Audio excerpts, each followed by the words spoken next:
There's nothing more frustrating than totally sucking at things people say are super easy.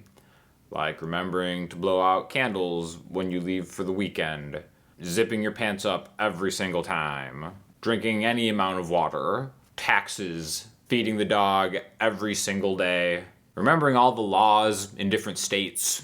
Playing bar chords on a guitar is kind of the same thing. So I get a lot of questions like, how do I make bar chords easier if you don't want to play bar chords? I'm not in any way saying to not practice bar chords, because I really think that anybody can kind of do it. If you're having a lot of problems, maybe you need to go down a gauge in your strings.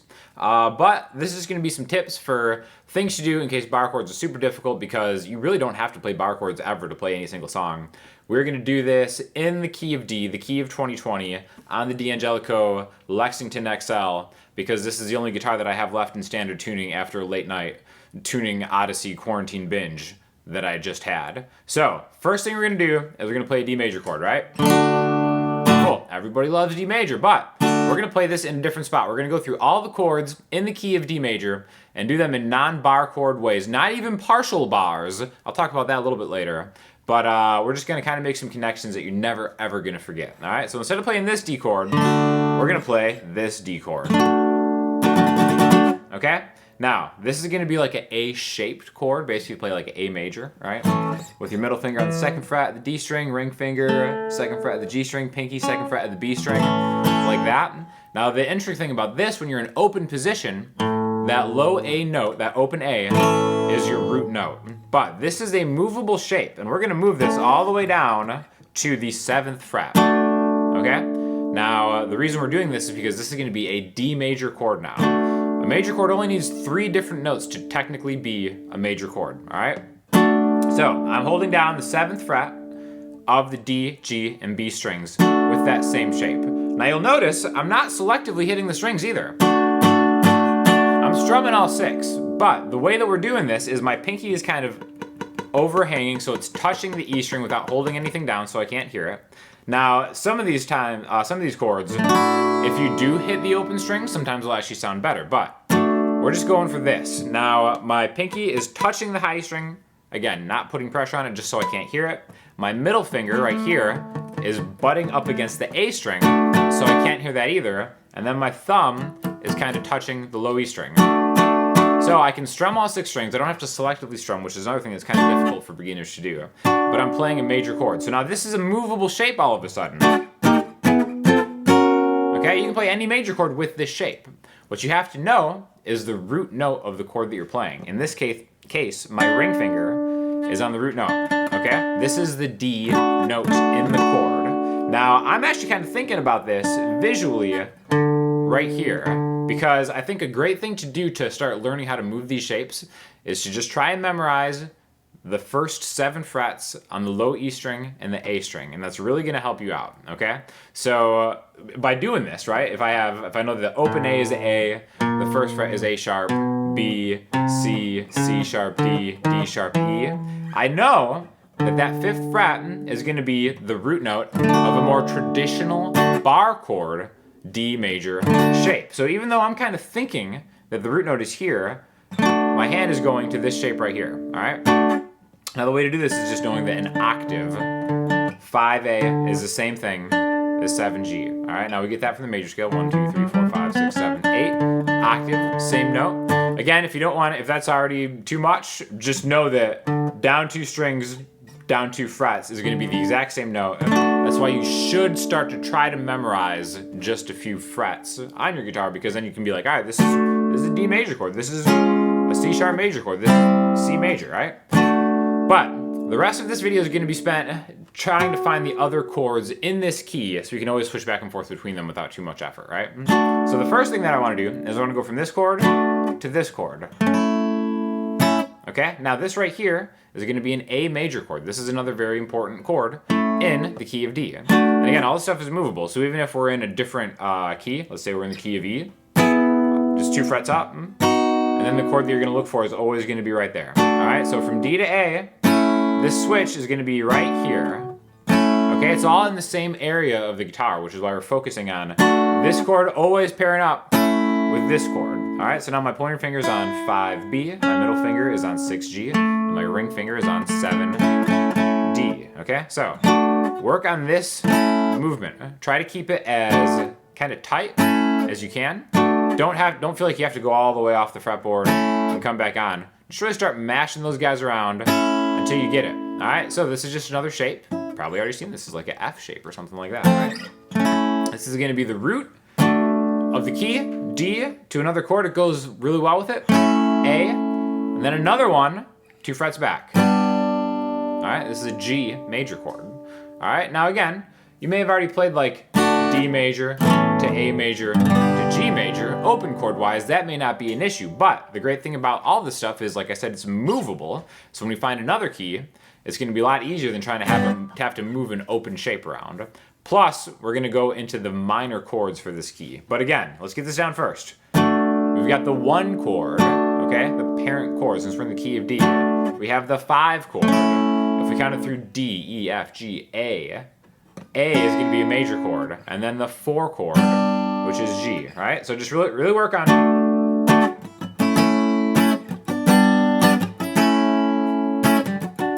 okay, a lot of songs you can play just by using those 3 chords, all right? Now there are 3 other main chords in the key of D: E minor, F sharp minor, and B minor, all right? You may already know a couple easier voicings for some of these, but I want to talk about some alternative voicings that we can do. And we're going to start with B minor, all right?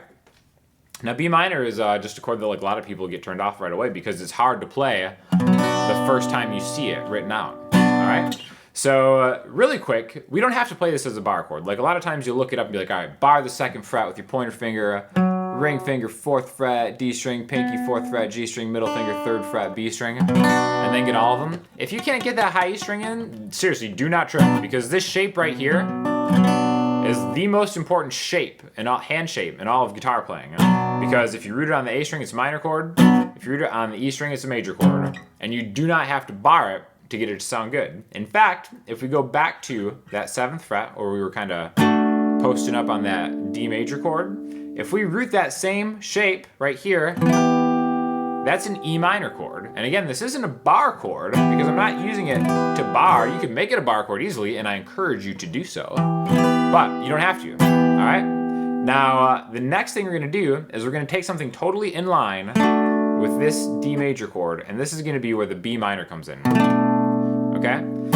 Anytime you see a minor chord, you can always substitute it for a different type of minor chord voicing, like a minor 7 chord, or my personal favorite, a minor 11 chord. I think a minor 11 chord is actually a lot easier to play in most circumstances, and it kind of sounds better and adds something to a song. So all you have to do is take the same position, move your middle finger to the low E string, move your other 2 fingers up a string.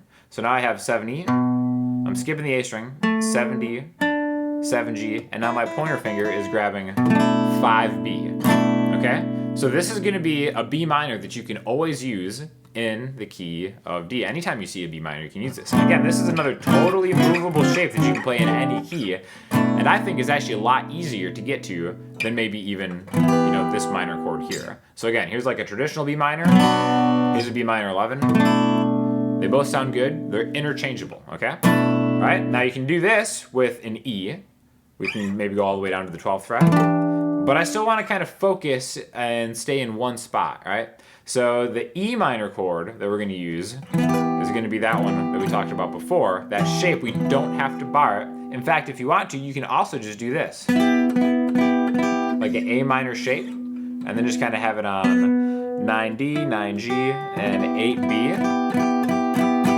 Okay, so again, that fulfills the requirement of getting E minor. You can move that 2 frets higher to F sharp minor, back to B minor 11. Okay, so there's a lot of stuff that you can do with this, but it's just kind of seeing different patterns. So again, we have D major, we have this other major chord, A and G. We can go to B minor 11, E minor, and F sharp minor. And that kind of keeps you all in the same spot, right? Now, the next thing I want to talk about is another alternative way to play that B minor, because you might not always want a B minor 11. Far be it from me to impose the minor 11 sound upon your playing, but it's a lot easier to play and it always sounds better. I'm not even just saying that because I have superior musical taste. I'm just saying that because it's fact. But you can always kind of switch this out for this. And this is going to be where we start introducing one new shape and then turn it into a partial bar chord if you wanted to start getting started with that, right? So a traditional E string rooted bar chord, B minor, looks like this, where you have 7 E, 9, A and D, 7, 7, 7. Okay? So that can be really difficult to play, specifically on an acoustic guitar depending on your action, string gauge, hand strength, etc. But we can just take the gist of it, which is your ring finger on the 9th fret of the A string, pinky, 9D, pointer finger, 7G. Technically a B minor chord, okay? Now, I like this shape a lot because it really just kind of adds the meat of what you're looking for. B minor to D, right? To A, G. B minor, D. B minor, D. A, G. Then you can make your way into open territory, so on and so forth. But these are just some different options you can always think of. But think of maybe a root note being on the low E string even if you're not playing, okay? Now, if you want to, you can extend this into a higher voicing and just get this partial bar chord. Well, what I think of when I think of a partial bar chord is anytime you're not barring all the strings. If you're just barring maybe the highest 3 ones, the G, B, and E strings, again, that's a B minor. We're just taking the highest voicing of it. I think this is a great way to maybe start introducing a little bit of being able to bar stuff because, again, even though it's not necessary to play songs to ever learn bar chords, like I'm trying to illustrate here, it is super helpful to be able to do so. And also, too, even if you're just playing like something kind of lead-wise, it's just, there's a lot of benefit to do. So this is kind of like a little baby bar chord that I'm sure you can get, right? But it's all about being able to make these connections and then being able to switch in between them, you know, in a strumming fashion. Again, so let's go through all of them. We have D major. It's 5 and it's 4. Those other 2 major chords. So D, A, G, just like that. We can grab the B minor that you see a lot in the key of D, this way, or this way, or this way, and then grab an E minor and an F sharp minor. Now another really cool way to play, like let's take that shape right here. In this position, I think it sounds really pretty in this specific key. Anytime you see an F sharp minor chord, just really go to the 2nd fret and go 4A, 4D, 2G. And then when you get that open B and E string, I kind of prefer that sound to the sound of just a straight up F sharp minor triad. Again, these are just kind of like, you know, contextual for sure. But you really want to be able to switch back and forth between a lot of these shapes to complement your open chord playing, to get higher up the neck, and to be able to play versatile enough to play in any key. So start thinking about where those root notes are.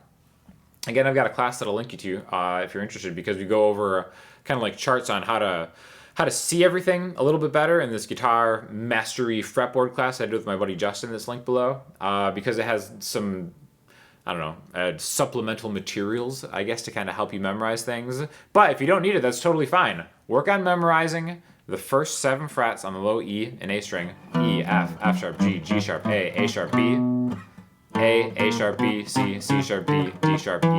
And then once you have that, then you'll have a framework that you can kind of jump to kind of make a little bit more of these connections and start using these chord voicings, tying them together and playing in any single key that you want. So thanks for checking it out. If you have any questions or comments, hit me up in the comment section, Instagram, Twitter, the website, take the class. I'll talk to you all soon.